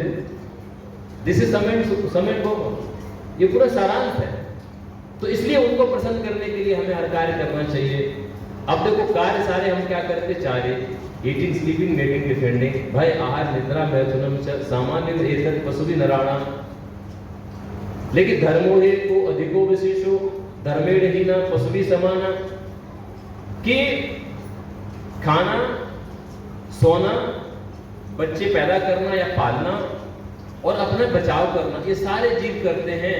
लेकिन मनुष्य जो है इन चार के अलावा एक पांचवा कर्म करता है, कर सकता है। वो क्या? धर्म अर्थात भगवान की भक्ति कर सकता है। और यदि मनुष्य भगवान की भक्ति नहीं कर रहा है, धर्मेण हीना है, तो क्या? पशु भी समान। बढ़िया से दो हाथ पैर का क्या है? पशु है। दो हाथ पैर का अच्छा पशु है, दो हाथ पैर का अच्छा पशु है। धर्मेण हीना पशु भी समान। तो हमें क्या करना होगा कि हमें जो अपनी एक्टिविटीज है वो इस तरह करनी हो भगवान को प्रसन्न करने के लिए हो। अब भगवान को प्रसन्न करने के लिए ईटिंग कैसे हो? भगवान को प्रसन्न करने के लिए मैं ईटिंग कैसे करूं? तो कोई भगवान ने 4 श्लोक छोड़ के आगे बता दिया। क्या बताया? कि यदि शिष्टासन संतो मुच्यन्ते सर्वकिल्वसई भुज्यन्ते ते त्वहम पापा ये पचन्ते आत्मकारणा। इसी अध्याय का 13वां श्लोक भगवान ने बोल दिया, यज्ञ शिष्टा असना संतो। यज्ञ शिष्ट माने यज्ञ में बचा हुआ, अर्थात भगवान को भोग लगाने के बाद जो बचा वो शिष्ट। असना माने खाते हैं, कौन? संत जन। और क्या होता है? भुज्यन्ते सर्वकिल्वसई, सारे पापों से मुक्त हो जाते हैं। लेकिन इसके विपरीत भुज्यन्ते तो अघम पापा, लेकिन वो लोग ये पचन्ते आत्मकारणा, किचन में आज क्या बनना है? आज चिकन बनना है, आज मटन बनना है, आज बर्गर बनना है, आज पिज्जा बनना है। किसके लिए बनना है? कि मैं खाऊंगा, भगवान कहीं बीच में नहीं। तो इसका मतलब वो पाप खाते हैं, भगवान ही कह रहे हैं। तो यदि हमें अपनी ईटिंग को डोपटेल करना है, भगवान को प्रसन्न करने के लिए अपनी ईटिंग को एक्टिवेट करना है या रेगुलेट करना है, तो हमें क्या करना चाहिए? भोग लगा के, भोग लगा के, नहीं तो क्या खाएंगे? हम पाप खाएंगे। और पाप खाएंगे तो क्या होगा? तो कष्ट आएगा। पाप खाएंगे तो पाप बढ़ेगा तो कष्ट आएगा। अब भगवान को भोग लगाया तो भगवान को भोग लगाने वाली चीज, भोग लगाने वाली चीज भगवान को कौन सी होती है? भगवान ने बोल दिया क्या? पत्रम पुष्पम फलम तोयम यो में भक्त्या प्रसिद्धि। बोले प्रेम पूर्वक भक्ति पूर्वक केवल हमें तुलसी का पत्ता जल फल फूल दे दो। लेकिन इसका मतलब ये नहीं है कि भगवान को तुलसी का पत्ता जल फल फूल दे दिया और मैं बढ़िया से पिज्जा बर्गर सब चल रहा। नहीं, भगवान कहते हैं मुझे भोग लगा के ही खाओ जो कुछ खाओ। इसका मतलब घर में वही बनाओ जो भगवान को भोग लगाया जा सकता है। देयरफॉर वेजिटेरियन ऑनियन गार्लिक भी दे। अब देखो एक बात बता दूं आपको, प्रवचन वैसे लंबा हो रहा है, मैं भी बहुत I am feeling very energyless, लेकिन क्योंकि आप सुन रहे हो तो इच्छा हो रही बोलने की, मौका कभी कभी लगता है। हम जो है ना गुलाम नहीं होना चाहते। अंग्रेजों को तो हमने भगा दिया, लेकिन असली गुलाम अभी भी हम बने हुए हैं। आदमी 3 तरह से गुलाम होता है, एक भोजन से, और दूसरा व्यक्ति होता है गुलाम जो है वेशभूषा से, वेश, और तीसरा गुलाम होता है लैंग्वेज से भी। तो भोजन हमारा जो है, जो कभी रोटी दाल ये सब हुआ करता, सब्जी प्याज, लेकिन आजकल हमारे भोजन में कभी ऑनियन गार्लिक नहीं था। ये था ही वैदिक संस्कृति में था ही नहीं। तो आप पूछ लो अपने अपने माता पिता से, और 2 एक पीढ़ी पूछ लो, कभी घर में तो बनता ही नहीं था। ये कब आया? जब यहाँ पे इन्वेजन हुआ और वो लोग छोड़ के चले गए, प्याज लहसुन सिखा दिए हमको और हम वो अभी भी खा रहे हैं। इसका मतलब असली हम अभी गुलाम है। गर्व से कहो हम बहुत कुछ कहते हैं, लेकिन असली में अभी गुलाम है। वेशभूषा, धोती कुर्ता पहन के बड़ा शर्म लगती है, मुझे भी शर्म लगती है। अभी भी बाजार में जाए तो लोग देखते सारे के सारे, ओ पंडित जी आ गए, और पंडित जी कहते कोई तो गाली लगती है। पहले पंडित जी कहना बड़ा सम्मान देते था, लेकिन आजकल कोई बोले पंडित जी तो लगता है कोई कमेंट कर दिया, बस सरकास्टिक लगता है। ये मुसीबत है, कोई पंडित जी ने बोल दे, ऐसा संसार आ गया। तो ये हमारी वेशभूषा क्या थी? पैंट शर्ट नहीं थी हमारी वेशभूषा। हमारे भगवानी धोती कुर्ता पहनते हैं, हमारे डीटी धोती कुर्ता पहनते हैं, तो फिर हमारी वेशभूषा यही थी। तो हम अभी भी गुलाम बने हुए हैं। भाषा हमारी कौन सी थी? हिंदी, या फिर बांग्ला, या फिर महाराष्ट्रियन, और उसके भी पहले हमारी भाषा कौन सी? संस्कृत थी। बिकॉज आप देख लो, कोई इंडियन लैंग्वेज आप ले लेना, आप उसमें कोई लैंग्वेज आप उठा लो, आप मराठी उठा लो, आप मलयालम उठा लो, आप उड़िया उठा लो, आप बांग्ला उठा लो, हिंदी का तो बोलना ही क्या है, इन सब में आपको संस्कृत ही मिलेगी, वेरी क्लोज संस्कृत। और तो और इंग्लिश में भी आपको संस्कृत मिलेगी। इंग्लिश में एक शब्द आता है यूएम। यूएम का मतलब होता है, इंग्लिश में होता है यूएम का मतलब तुम, और संस्कृत में यूएम का मतलब होता है तुम। यूएम तत् अनुमोदनम यत् इच्छित असुरासुरा। ये यूएम आता है एक श्लोक में, यूएम लोके बत भूल भागा। कौन कह रहा है? नारद जी कह रहे हैं विष्णु महाराज से, तुम लो, यूएम माने तुम लो। तो यू का मतलब इंग्लिश में भी जो है तुम है, और संस्कृत में भी तुम है। इससे हम पता लगा सकते हैं कि इंग्लिश की जननी कौन है? संस्कृत है। इस तरह आप पता लगा सकते हैं कि यहाँ तक कि चाइनीज लैंग्वेज की भी जननी कौन है? संस्कृति है। आप कोई भाषा विश्व की ले लो, आप लोग कुछ वर्ड्स मिलेंगे आपको। तो इसका मतलब हम गुलाम जो है इंग्लिश बोल के हो रहे हैं, हम गुलाम हो रहे हैं। अब आप कहोगे तो वो बेचारे जो है हमारे गुलाम बन जाएं, आप ये चाहते हो, हम ये नहीं चाहते हैं। जो मूल चीज है, संस्कृत का नाम देववाणी है। देववाणी माने देवताओं की वाणी है, वो संस्कृत में हम बोलते हैं। कहते भगवान के धाम में चलना डांस है और बोलना कीर्तन है। इसलिए जब हम बोलते हैं या कीर्तन करते हैं और डांस करते हैं तो हम बैकवर्ड में पहुंच जाते हैं। लेकिन डांस का मतलब ये है, कीर्तन का मतलब है कीर्तन। कीर्तन मतलब ये नहीं कि आज जो है कुछ बैंड बज रहा है उसमें हम डांस करके तो बैकवर्ड में हम पहुंच जाएंगे, वहां नहीं पहुंचने वाले, हम कुंडी धाम में रहेंगे। यहाँ जब हरे कृष्णा कृष्णा कृष्णा हरे हरे, हरे राम राम, इस पे जब हम कीर्तन करते हैं तो हम जो है वही आनंद प्राप्त करते हैं। उस आनंद का एक अंश प्राप्त करते हैं। चैतन्य महाप्रभु इस कीर्तन और नृत्य को भगवान की रास लीला का आस्वादन करने के लिए करते थे। तो हमें भी थोड़ा बहुत जो अंश अनुभव होता है वो जो है इसी के माध्यम से होता है। अदरवाइज कोई डायरेक्ट एंट्री हमारी भगवान के रास नृत्य में नहीं होने वाली। प्रभुपाद से एक भक्त पूछे कि प्रभुपाद अल्टीमेट क्या है, what is ultimate goal of your mission, ultimately हम ये सब करते करते कहाँ जाएंगे? तो प्रभुपाद टोल्ड देम कि our goal is to join the dancing party of Radha and, और जहाँ डांसिंग पार्टी होती है वहाँ फीस्टिंग भी होती है। पार्टी का मतलब बिना भूखे भूखे थोड़ी हो जाएंगे। तो वही एक ट्रेलर यहाँ पे प्रभुपाद प्रस्तुत किए, एंड सी दिस सक्सेसफुल, पूरे विश्व सक्सेसफुल है।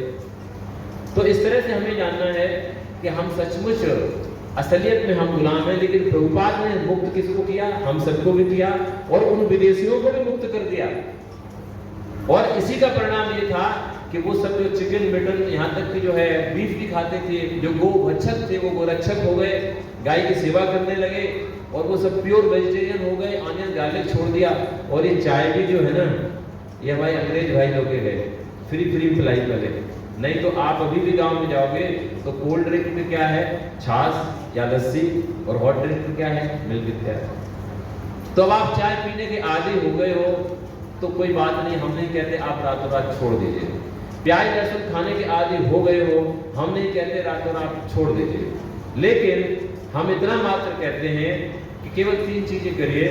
एक तो संग करिए, और संग करने के लिए भगवान के मंदिर जाइए, और दूसरा जो है सुनिए, और तीसरा हरे कृष्णा कृष्णा कृष्णा हरे हरे, हरे राम राम राम हरे हरे। और अपने को भगवान के ऊपर छोड़ दीजिए। वो जो छुड़ाएंगे तो छूट जाएगा, और नहीं छुड़ाएंगे तो अगले जन्म में छोड़ना। हरे कृष्णा। ये कोई क्वेश्चन है तो we can take some question. प्रभु जी, एक श्रील प्रभुपाद जी की वो है, हरे कृष्ण प्रभु, महामंत्र इतना शक्तिशाली है कि अगर अपराध युक्त जाप भी करते हो तो भी क्रमशः वो पवित्र हो जाता है। इसमें अपराध युक्त जाप का क्या अभिप्राय है? अपराध युक्त का अपराध युक्त जाप का क्या? प्रभु जी का प्रश्न सुना? प्रभु जी का प्रश्न यह है, प्रभुपाद कहते हैं यदि कोई व्यक्ति अपराध युक्त नाम जप भी करता है तो धीरे धीरे वो भी शुद्ध हो जाता है। ये अपराध युक्त नाम जप क्या होता है? ये प्रभुपाद प्रभु पूछ रहे हैं। अपराध युक्त नाम जब ये होता है कि मंदिर में आए और जो है उसके बाद में कहीं कुछ कमी बड़ी देखी, किसी भक्त में देखी, तो एक तो उनकी बुराई करना शुरू कर दिए, और एज ए मूवमेंट हरे कृष्णा वालों की बुराई करना शुरू कर दिए। कोई गुरु बनाया तो गुरु की अवज्ञा कर दी। इस तरह के अपराध होते हैं जो नाम अपराध कहे जाते हैं। तो इस तरह, और फिर भगवान का नाम जप करते हुए ध्यान न रखना कि भगवान का नाम जप करते तब भगवान हमारे पास आते हैं, लेकिन हम क्या नाम जप कर रहे हैं लेकिन बात भी कर रहे हैं, मोबाइल भी देख रहे हैं, तो ये भी अपराध है। इस तरह के अपराध है। भगवान के नाम को, परम पवित्र नाम में कोई अर्थवाद का आरोप करना, इस तरह के 10 अपराध हैं सुबह हम बोले जाते हैं। तो उन अपराधों से बचना चाहिए। लेकिन इन सारे अपराधों की जो मूल जड़ है वो है भगवान का नाम जप जो है अटेंटिवली न करना, ध्यान पूर्वक जप न करना, इससे सारे अपराध होते हैं। और यदि हम ध्यान पूर्वक जप करते हैं तो सारे अपराध धीरे धीरे समाप्त हो जाते हैं। ठीक है जी, आपने बताया कि जो पुराने युगों में यज्ञ होते थे, राजसूय यज्ञ, वो सब हम जो है भगवान नाम का जप करके कर सकते हैं इसके लिए। लेकिन हमने समझा है, सुना है कि भगवान का नाम तो जो भौतिक चीज़ देने वाले यज्ञ हैं उनसे कंपैरिजन करना भी एक अपराध टाइप का ही है। उसको कैसे समझें? क्या वो कलयुग के लिए संस्तुत है, लेकिन क्या वो भौतिक इच्छाओं को या भौतिक चीज़ों की इच्छा के लिए करना चाहिए नाम जब कि नहीं करना चाहिए? कैसे? बहुत अच्छा प्रश्न, आशीर्वाद होगी। Very nice question, very good question. प्रभु जी कह रहे हैं जैसे नाम अपराध में एक नाम अपराध है कि भौतिक कर्म कांड के समान भगवान के पवित्र नाम को समझना, और अलग अलग युगों में जो और कर्म करते थे यज्ञ इत्यादि, तो ये कहा जाता है कि भगवान के नाम करने से वो फल मिल जाते हैं। तो क्या ये सुहा वाला यज्ञ था, मान लो, तो भगवान का नाम जप करने से या कीर्तन करने से वही फल मिलता है, तो भगवान के नाम के प्रति अपराध हो गया, भगवान के नाम के अपराध हो गया। तो इसको कैसे समझाया? देखिए, कृतव यध्यायतो विष्णु त्रेतायाम जगतो मखई द्वापरे परिचया कलौ तद है कीर्तनार्थ। भगवान की प्राप्ति करने के लिए सतयुग में ध्यान करते थे, और भगवान की ही प्राप्ति करने के लिए त्रेता में बड़े बड़े यज्ञ करते थे, और भगवान की ही प्राप्ति करने के लिए द्वापर में जो है मूर्ति पूजा करते थे, और भगवान की ही प्राप्ति करने के लिए भगवान का नाम जप करते हैं। लेकिन होता क्या है कि भगवान का यदि नाम कोई व्यक्ति शुद्धता से नाम जप कर रहा है और भगवान का अनन्य भक्त बन जाता है, तो भगवान कहते हैं उसका खर्चा पानी मैं वहन करता हूँ। तो खर्चा पानी वहन करने के लिए भगवान देते हैं, भगवान उसका योगक्षेम वहन करते हैं। लेकिन भूलवश हम ऐसा मान सकते हैं कि ये जो है कोई कर्म कांड जैसा रिजल्ट हो रहा है। एक बात तो ये है। दूसरा ये है कि भगवान से ज्यादा कोई एक्सपर्ट नहीं है। तो भगवान ये भी देखते हैं कि इसकी कौन सी इच्छा पूरी करना ठीक है, कौन सी इच्छा पूरी करना ठीक नहीं है। देवी देवताओं में और भगवान की भक्ति में यही फर्क है। वो एग्जाम्पल दिया जाता है कि आइसक्रीम वेंडर के पास जुकाम लड़कियों को बहुत तेज हुआ है और गया तो आइसक्रीम वेंडर दे देगा, 10 रुपये ले लेगा, बोले ठीक है। लेकिन माता पिता की पता लग गया 10 रुपये मांगेगा, नहीं लेंगे। तो उसी तरह भगवान ये देखते रहते हैं कि इसको क्या कुछ दिया जाए जिससे ये व्यक्ति जो है ना मेरा भक्त बना रहा है और इसका ऊर्ध्वगमन हो, नीचे न जाए। जब देवी देवता देखते हैं तो उसी तरह से भगवान ये देखते रहते हैं कि मान लीजिए हमारे अंदर भौतिक इच्छाएं बहुत ज्यादा है और भगवान का नाम जब हम कर रहे हैं तो भगवान दो काम करते हैं। भगवान सबसे ज्यादा भौतिक इच्छाएं समाप्त करते हैं और छोटी मोटी इच्छाएं पूरी करते रहते हैं। दरअसल वो योगक्षेम वहन करते हैं। योगक्षेम का मतलब ये है कि जो भाई एयर कंडीशन में रहने का आदी है, इस भगवान जो है उसको ऐसा तो नहीं बना देंगे कि मतलब वो जाके गाँव में जाकर रह ले बिना इलेक्ट्रिसिटी के, तो उसको एयर कंडीशन भगवान देंगे, उसको एयर कंडीशन भगवान देंगे, बिकॉज ये नहीं जी पाएगा वहां पर जाके। हम भी जानते हैं कि मान लीजिए बच्चा कोई घर में है, मान लीजिए अभी तक अच्छा सा खाना खाता रहा है तो दाल रोटी से नहीं खाएगा, उसको मन ही नहीं करेगा खाने का, भूखेगा क्या रहेगा। तो उसी तरह से भगवान देखने के लिए जिस भोग में रहा है, जिस सुविधा में रहा है, वो सुविधा तो उसको जी जानी चाहिए और इसके साथ साथ धीरे धीरे इसके अंदर डिटैचमेंट आना चाहिए, इसकी भौतिक इच्छा समाप्त होनी चाहिए। और इससे क्या होगा, जब भौतिक इच्छा धीरे धीरे समाप्त हो जाए तो धीरे धीरे पृथ्वी जो चीजों को पकड़ लेगा। तो भगवान दो काम करते हैं, एक इच्छा पूर्ति भी करते हैं और एक इच्छा समाप्त भी करते हैं। दोनों कुछ इच्छाएं पूर्ति करते हैं, कुछ समाप्त करते हैं। उदाहरण के तौर पे मैं बता देता हूँ, मेरी इच्छा थी विदेश जाने की 2004 में। मैं सोचता था विदेश तो भाई एक बार घुमाते। तो हमने प्रभु जी से उनसे पूछा कि ये बताओ प्रभु, आप नाम जब तो करवा रहे हो, लेकिन क्या मैं विदेश जा पाऊंगा या नहीं जा पाऊंगा। तो उनका नाम था वैष्णव दास, बड़े से प्रवचन करते थे। बोले नहीं, आप चाहो तो इसमें जो माला की थैली है ना, माला की थैली में आप जितनी लिस्ट बना के देख सकते हो, क्या क्या चाहिए उसमें डाल लो और खूब जप करो। तो बहुत दिन हो गए नाम जप करते रहे, विदेश का नंबर आया नहीं। लेकिन धीरे धीरे होने लगा, चलो विदेश में क्या सारा टीवी में देख रहे हैं, वैसे ही विदेश होगा। लेकिन सचमुच ही का एक नंबर आ गया और विदेश जाने को मिल गया। तो इसका मतलब क्या है? इसका मतलब ये है कि भगवान एक तरफ इच्छाएं खत्म भी करते हैं और एक तरफ इच्छा पूरी करते भी हैं। कि कहीं भाई यदि इसकी बड़ी इच्छा रह गई और उस इच्छा के लिए ये त्रस्त रहेगा, तो भगवान दोनों कार्य करते हैं, लेकिन डिटैचमेंट ज्यादा देते हैं। इसलिए दोनों चीज साथ साथ चलनी चाहिए। भागवतम को सुनने से वैराग्य बहुत तेज आता है और ज्ञान भी आता है। तीन चीज मिलती भागवत से। भागवतम जो इतना भारी है, उससे केवल 3 चीज मिलने वाली है। उसमें एक तो आपको वैराग्य मिलने वाला है, एक भगवान की भक्ति मिलने वाली है और जो है आपको जो है ज्ञान मिलने वाला है। लेकिन भगवान कहते हैं इसमें विज्ञान सर्वे, भगवान के ज्ञान में सारा ज्ञान है और भगवान की प्राप्ति में सब कुछ प्राप्ति है। कहते भगवान के प्राप्त होने के बाद कुछ शेष बचता ही नहीं है। इसलिए जो है ये महामंत्र अपने में एक बड़ा ही एक ऐसा जिसको बोला जाए एक इंस्ट्रूमेंट है या फिर ऐसा एंगेजमेंट है या मंत्री है कि जो है हमें सब कुछ प्राप्त करा देता है न चाहते हुए धीरे धीरे। क्या मैं आपके प्रश्न पे रह पाया कि नहीं प्रभु? लेफ्ट राइट हो गया। Hare Krishna. Yes actually I heard like many lectures, मतलब यहाँ पे भी और भी बहुत जगह पे। तो मैंने देखा कि whenever we quote any western country right, तो कहीं ना कहीं we become little bit hateful right, मतलब we try to look down to them, है ना। But like as per Bhagavad Gita I think in 4th chapter it is mentioned कि we are all parts and parcel of God, everyone, doesn't matter which country or place we belong, right? तो मतलब why can't we love everyone if God loves everyone, right? No, we don't hate anybody. हम किसी को वो नहीं करते हैं और लेकिन केवल हम इतना बताते हैं कि जो भारत भूमि कर्म भूमि है और वो सब भोग भूमि है जो बाहर की ना, या आप ऑस्ट्रेलिया चले जाओ या अमेरिका चले जाओ, अब वहाँ पे हेट तो नहीं है प्रभु, लेकिन क्या है कि एक सेल्फ डिस्ट्रैक्शन क्या है मालूम आपको? कि अभी मेरे ऑफिस का एक मीटिंग हुआ, कहाँ हुआ, लास वेगास। मेरा बॉस घूम के आया, तो आते आते मुझे एक बात बोला, बोला अरविंद जी आप नहीं जा सकते हो, आपकी लाइफ जगह नहीं है। कहने का तात्पर्य क्या, वो जगह रहने लायक है, देखने लायक है ही नहीं, न पहनने का स्त्री पुरुषों का, न पहनने का कोई तरीका ही नहीं है, आप समझ रहे हो। तो फिर उसे हम कोई मतलब हेटफुल नहीं है उनके प्रति, बट ये है कि हम ये जरूर चाहते हैं कि वो हमारा गोल नहीं होना चाहिए। वहाँ मिलने वाला हमें है क्या, हमारा गोल नहीं है वो। वी आर नॉट हेटफुल, हमें तरह जाता है उनके ऊपर कि जाएंगे कहाँ, कितना कष्ट भोगे संसार में वो। वी आर नॉट हेटफुल, ये बात सच नहीं। सब्जी भी उनके जल से भगवान के साथ रहता है, भगवान के यस।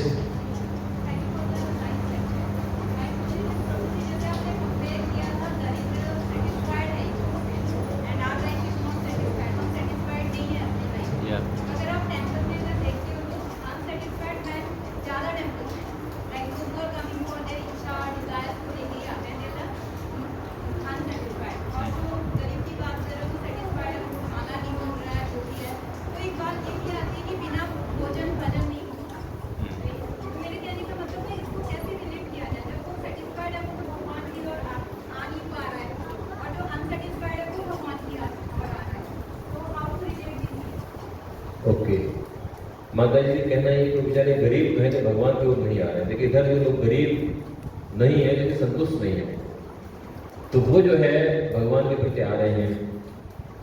तो कौन अच्छा है, ये पूछे कौन अच्छा है इनमें है? दोनों ही अच्छे हैं कि वो एक तपस्या वाला जीवन जबरदस्ती कर रहा है और एक भक्ति वाला जीवन कर रहा है। एक तपस्या वाला कर रहा है, एक भक्ति वाला कर रहा है, लेकिन सहनशीलता उसकी बहुत ज़्यादा है, सहनशीलता बहुत ज़्यादा है। और हमारा जो सिस्टम है ना नेचर का, वो इस तरह का चलता है कि जब अंतिम क्षण आता है तो उस समय हमारा पूरा लेखा जोखा सामने आ जाता है पूरा, कि हमने क्या कुछ किया क्या नहीं किया। तो यदि मान लीजिए वो किसी तरह से भगवान का नाम जप करें थोड़ा बहुत, तो उनका एक माला और हमारी 1000 माला उनकी एक भरी है, क्योंकि तपस्या बहुत ज़्यादा है उनकी। तपस्या से सहनशीलता आती है, इसलिए हमें काशी वगैरह व्रत रखते हैं कि धीरे धीरे हम बॉडी से डिटैच होने लगे, हम सतुगुण को भोगते हैं। तपो दिव्य पुत्रका यह सत्यम शुद्धे स्मार्ट ब्रह्म स्वप्नम अनंतम, ये असीम ब्रह्म सुख का आनंद तब आता है तपस्या के द्वारा। तो एक तरह से एक उनकी तपस्या हो रही है, लेकिन नारद जी वहाँ पे ये सोच रहे थे कि इनको क्या जो है श्राप दिया जाए, तब वो इस तरह सोच रहे थे। लेकिन मैं ये बात कहना चाह रहा था कि गरीबी में व्यक्ति जो है ना, में एक ब्लेसिंग इन डिस्गाइज होती है, ब्लेसिंग इन डिस्गाइज होती है। दो शब्द हैं, एक शब्द है निर्धनता और एक शब्द है दरिद्रता। समझिएगा ध्यान से, इन दोनों का एक मतलब नहीं है। सुदामा जी निर्धन थे, सुदामा जी दरिद्र नहीं थे, आप समझिए पहले इस बात को। दरिद्र एक व्यक्ति अरबपति भी हो सकता है, दरिद्र अरबपति व्यक्ति भी हो सकता है, लेकिन निर्धन जो है ना, निर्धन व्यक्ति सुखी हो सकता है। जैसे मान लीजिए मेरे पास में दुनिया की बहुत दौलत है, लेकिन मैं क्या है, मेरी डिमांड्स बहुत ज्यादा है, I am still not satisfied, मैं अभी भी चाहता हूँ और चाहिए, तो मैं दरिद्र हूँ। लेकिन इसके विपरीत मेरे पास कुछ नहीं है, लेकिन मैं संतुष्ट हूँ। और क्या है, ब्रह्मवित्त हूँ। ब्रह्मवित्त माने भगवान ही मेरे वित्त है। तो कहते हैं कि तो व्यक्ति क्या है, निर्धन है लेकिन दरिद्र नहीं है। सुदामा जी क्या ब्रह्मवित्त कहा जाता है उनको। ब्रह्मवित्त माने उनका भगवान ही धन थे। ब्रह्मवित्त के दो मतलब है, वित्त माने जानना, माने ब्रह्म को जानने वाले थे, और ब्रह्मवित्त माने भगवान ही उनके धन थे। तो इस तरह सुदामा जी दरिद्र नहीं थे, निर्धन थे। लेकिन संसार में अरबपति करोड़पति जो लगे हुए हैं, रात दिन भर इतना सब पैसा होने के बाद दरिद्र है, और ये महसूस कर सकते हैं आप बिलीव नहीं करेंगे। It happened one time with me, I was speaking to my president who is a village, हो गई भाई प्रेसिडेंट तो, लेकिन मैं उनको देख के कहीं से भी नहीं महसूस कर पा रहा दैट इज रिच। और मैं सोच रहा था मुझे क्यों नहीं महसूस हो रहा that is rich, do you know why? Because मैं देख रहा था कि आवश्यकता, I was feeling I am richer than him, मुझे लग रहा था मैं उनसे अमीर हूं। क्यों? क्योंकि मेरी आवश्यकताएं कम है, मैं जानता हूं उस चीज को, लेकिन मुझे मालूम है इनका तो, जैसे अब मान लो धीरू भाई की, अंबानी के बच्चे, उनका 56 मंजिल का तो घर है, उसमें बताते पता नहीं कितने जीएम और वाइस प्रेसिडेंट लगते पूरा मेंटेनेंस में। तो कल को कुछ हो जाए तो उनका मेंटेनेंस आसान है, हमारा मेंटेनेंस आसान है, हमारा आसान है, ठीक बात है। और कल को कुछ हो जाए, मान लो भगवान न करे जैसा अभी मान लो कहीं अर्थक्वेक आया बाहर या फिर साइक्लोन इत्यादि आया और ये सब तहस नहस हो जाए, तो हमारा मेंटेनेंस आसान है या फिर रोड पे पड़े उनका मेंटेनेंस आसान है। मान लो साइक्लोन आता है, तूफान आता है, भूकंप आता है, तो लोग रोड पे आ जाते हैं, घर चले जाते हैं, तो वो तो बिना घर के पहले ही से रह रहे हैं, उनके लिए सामान्य प्रॉब्लम कोई है ही नहीं। लेकिन कहने का मतलब इस तरह की जब क्राइसिस आता, वो तूफान आएगा जिंदगी में एक बार, उसका नाम है मृत्यु। और उस समय हमारी सहनशीलता टेस्ट होगी, उस समय सहनशीलता टेस्ट होगी। तो जिस व्यक्ति के पास सहनशीलता है, one who is exercise tolerance what is like, तपस्या की, वो ज्यादा सहन कर लेगा, वो ज्यादा स्थिर हो पाएगा, उसकी मति ज्यादा स्थिर रहेगी। तो कहने का मतलब ये है कि this is something blessing. No doubt निर्धनता जो है, गरीबी बहुत बड़ा दुख होता है, इसमें कोई शक नहीं है, लेकिन अमीरी भी बहुत बड़ा दुख होता है, इसको लोग जानते नहीं है। अवंती ब्राह्मण का गीत जो है भागवत में वही बताता है, वो यही बताता है कि छोटी छोटी एक एक कौड़ी के ऊपर लोग जो है दुश्मनी हो जाती है और पैसे से 15 तरह के लोगों बेकार आते हैं। धोखाधड़ी, झूठ बोलना, और एक दूसरे से जैसे व्यक्ति को भय उत्पन्न होना, चालाकी, जिसको नृत्य बोलते हैं, ऐसी चीजें जो है सारे दोस्त 15 से आते हैं, और सिर्फ धन से आते हैं, 15 दोस्त धन से आते हैं। तो धन में विकार ज्यादा है। व्यक्ति की कहते हैं व्यक्ति की चेतना में या संसार में धनी व्यक्ति ज्यादा विकार में आ जाता है। और कहते हैं जो 6 तरह के ऐश्वर्य हैं उसमें धन का मत सबसे ज्यादा होता है, और इस बात को मैं देखता हूँ, आप भी देख सकते हैं कि जितने भी भक्त भी बन गए ना, कहीं न कहीं अंदर रखे तो जितना भी वो बैंक बैलेंस है जो कुछ है वो कहीं न कहीं बिहेवियर में दिखाई देता है। अल्टीमेटली हमें हम्बल तो बनना पड़ेगा, ये संसार हम्बल बनाने के लिए बनाया गया। बट दरिद्रो नरहम स्तंभो, दरिद्र जो व्यक्ति होता है उसके अंदर कोई अहंकार ही नहीं होता, निस्तंभो, वो सबके सामने can be go and back. अरे यहाँ तक तो हमारी दीक्षा होती, गुरु महाराज को दक्षिणा देनी होती, हम किससे मांगते भी? भक्तों से मांगते हैं यहीं पे आके, क्योंकि भक्तों को शर्म नहीं आएगी, इनको मालूम है ये फॉर्मेलिटी है क्या कि प्रभु जी हमारी दीक्षा हो जाए, दे दो। अरे राम, भगवान राम स्वयं कृष्ण को बलराम उसे बाहर भिक्षा मांगने जाते थे और तब आके जो भिक्षा अपने गुरु को देते थे, क्यों? बिकॉज व्हेन वी, जब हम मांगते हैं तो उससे क्या होता है कि हमारा अहंकार नीचे आता है, और यहाँ तो अहंकार नीचे आने की चांस ही नहीं है। बिकॉज दरिद्रो नरहम स्तंभो, जो व्यक्ति गरीब होता है उसका अहंकार बिल्कुल नीचे चला जाता है। निस्तंभो माने वो निस्तंभ रहता है। तो अर्थ से साधने सद्य उत्कर्ष से रक्षण में नाश हो गए आयास त्रास चिंता भ्रमणा, पैसे के कमाने में, पैसे के रखरखाव में, पैसे को बढ़ाने में, पैसे को खर्च करने में, त्रास चिंता भ्रमणा, त्रास माने बहुत चिंता भी होती है, बहुत थकान भी आती, मानसिक थकान, और बहुत भ्रम भी उत्पन्न होता है, कहाँ लगाएं कहाँ न लगाएं, कहाँ रखें कहाँ न रखें, कौन से बैंक में डालें। आजकल तो लोग जो है वो भी अकाउंट खाली कर रहे हैं, ओटीपी पूछ के, लॉकर में रखें, लॉकर टूट जा रहे हैं, कहाँ रखें कहाँ न रखें, इतना है कहीं चला जाएगा, हायरा में इतना चला गया, तो कब है? पैसा है इसलिए ऐसा है। ये पैसे के दोष बताए गए। अवंती ब्राह्मण का गीत भागवतम में आप पढ़ेंगे, यू विल फाइंड कि पैसे के दोष ज्यादा है, केवल उतना हो जितने में हमारी शरीर पे यात्रा चलती है, इतना ही व्यक्ति को चाहिए और इतने ही संतोष रहना चाहिए। और भागवत यही कहता है। लेकिन यदि आ रहा है तो थोड़ा उसको जाने दीजिए, लेकिन उसकी डायरेक्शन थोड़ा किधर करिए जहाँ भगवान विष्णु के लिए प्रचार होता है, वही यज्ञ हो जाएगा। वो यज्ञ अर्थात कर्मणो होने थे, कहीं और लगाओगे तो बंधन कर देगा, लेकिन भगवान की सेवा में लगा दोगे तो भगवान तो क्या करते हैं, भगवान असीम देते हैं, असीम संसार मिलता नहीं है, असीम भगवान के धाम में मिलता है, तो भगवान फिर वहां पे जाके देते हैं। बोले हमारे जैसा ये दे दो। भगवान अपने जैसा, थोड़ी लंबा हो रहा है लेकिन कुछ बात से बात निकल रही है। प्रहलाद महाराज से नरसिंह भगवान बोले वर मांगो, तो प्रहलाद महाराज इतने ज्ञानी थे, 5 वर्ष के बालक है, क्या कहते हैं, हे भगवान मैं क्या मांगू? जो आदमी निष्काम हो जाता है, मैं ये मांग रहा हूँ आपसे, मेरे हृदय सारी इच्छाएं समाप्त हो जाए। क्योंकि जिस व्यक्ति के हृदय से सारी इच्छाएं चली जाती हैं और आपका निष्काम भक्त बन जाता है, उसको आपके समान ही ऐश्वर्य मिल जाता है। बात शास्त्र की लग रही है, थ्योरेटिकल लग रही है, सैद्धांतिक लग रही है, लेकिन विश्वास नहीं होता है। सामने विश्वास प्रभुपाद है, सब कुछ छोड़ छाड़ के आए, सब कुछ छोड़ छाड़ के आए, कुछ भी नहीं था। लेकिन आज विश्व में ऐसा कौन सा देश है जहां उनके पास ऐश्वर्य भगवान से कम है? सुबह सुबह गुरु अष्टकम गाया जाता है, उसके बाद में हम जो है गुरु वंदना गाते हैं, प्रभुपाद की पूजा होती है। सच में देखा जाए प्रभुपाद के नाम पे शुरू, प्रभुपाद के नाम पे खत्म होता पूरा दिन। सही देखा जाए तो क्या प्रभुपाद का ऐश्वर्य कम है किसी से? और शास्त्र भी यही कहता है, शास्त्र भी ये कहता है कि कभी भी व्यक्ति को चाहिए कि कभी मर्द बुद्धि से भगवान गुरु को सामान्य व्यक्ति न समझे। न मर्द बुद्धिया असूयेत सर्वदेव मयो गुरु। गुरु जो होता है उसमें सारे देवताओं का वास होता है, इसलिए गुरु को हमेशा जो है भगवान के समान ही दर्जा दिया गया है। साक्षात हरित्वेन, तो समस्त शास्त्र, सारे शास्त्र कहते हैं कि गुरु भगवान के बराबर है। तो कहने का मतलब है कि ऐसा ऐश्वर्य कब प्राप्त होता है? जब व्यक्ति निष्काम। गुरु कौन बनता है?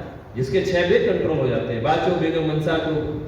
तो ऐसे जब हम बन जाते हैं तो आप देखो तो भगवान के समान ऐश्वर्य मिल जाता है। ऐसी बात प्रभुपाद ने कही, प्रहलाद महाराज ने कही, और प्रभुपाद सामने एग्जाम्पल। अब उनके गुरु महाराज का क्या उनसे ऐश्वर्य कम है? उससे भी ज्यादा है। उनके गुरु महाराज से कम है? उससे भी ज्यादा है। भक्त विनोद ठाकुर डिस्ट्रिक्ट मजिस्ट्रेट थे, लेकिन डिस्ट्रिक्ट मजिस्ट्रेट तमाम हो चुके हैं। कोई पूछता है लेकिन नहीं, लेकिन भक्त विनोद ठाकुर मतलब सप्तम गोस्वामी के रूप में हम जानते हैं। मीराबाई किसकी पत्नी थी कोई नहीं जानता, लेकिन राजा थे, लेकिन मीराबाई को सब जानते हैं। तो यही बात है चैतन्य चरितामृत में जो है रामानंद राय से बुलवाते हैं चैतन्य महाप्रभु कि भगवान श्री कृष्ण के भक्त के रूप में जो ख्याति प्राप्त होती है, इससे बड़ी कोई ख्याति नहीं होती है। इसलिए हरे कृष्णा हरे कृष्णा हरे राम भगवत गीता यथारूप की, संडे भक्ति प्रोग्राम की, उपस्थित भक्त वृंद की, बताई गौर प्रेमानंदे।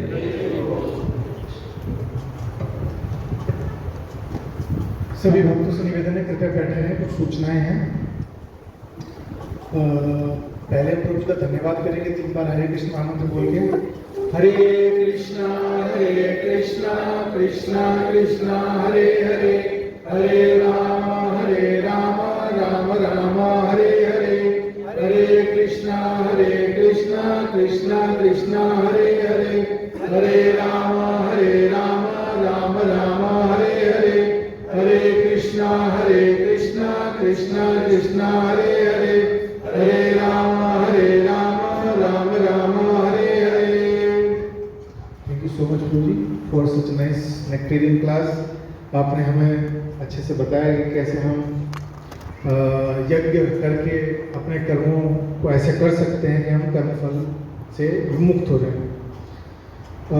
सूचना ये है कि अगले संडे मैंगो फेस्टिवल, भगवान को आम का भोग लगाया जाएगा, खूब सारे आम, तो मैंगो फेस्टिवल मनाया जाएगा। तो सभी भक्तों से निवेदन है अपनी यथा सामर्थ्य के हिसाब से भगवान के लिए मैंगो लेके आए, अलग अलग वैरायटी के, तो भगवान को मैंगो अर्पण किए जाएंगे। इसके अलावा सभी भक्तों के लिए प्रसाद की व्यवस्था है। सभी भक्त यहाँ से जाकर ऊपर ग्राउंड फ्लोर पे प्रसाद पा सकते हैं। और आप भी अपने किसी परिवार में विशेष उत्सव पे भक्तों के लिए प्रसाद का आप आयोजन कर सकते हैं, उसकी जानकारी आपको ऊपर मिल जाएगी, ऊपर काउंटर पे। और आर्म्स के लिए भी अगर आप कुछ स्पॉन्सरशिप लेना चाहते हैं रादर देन लाने के, तो वो भी आप ऊपर जानकारी ले सकते हैं। प्रभु जी आप कुछ अनाउंसमेंट, हाँ अभी बीच में प्रभु जी कुछ अनाउंसमेंट करेंगे। हरे कृष्णा। तो जैसा कि प्रभु जी बता रहे थे कि हम भक्तों के साथ रह के भगवत गीता को अपने जीवन में धारण करके कर्मों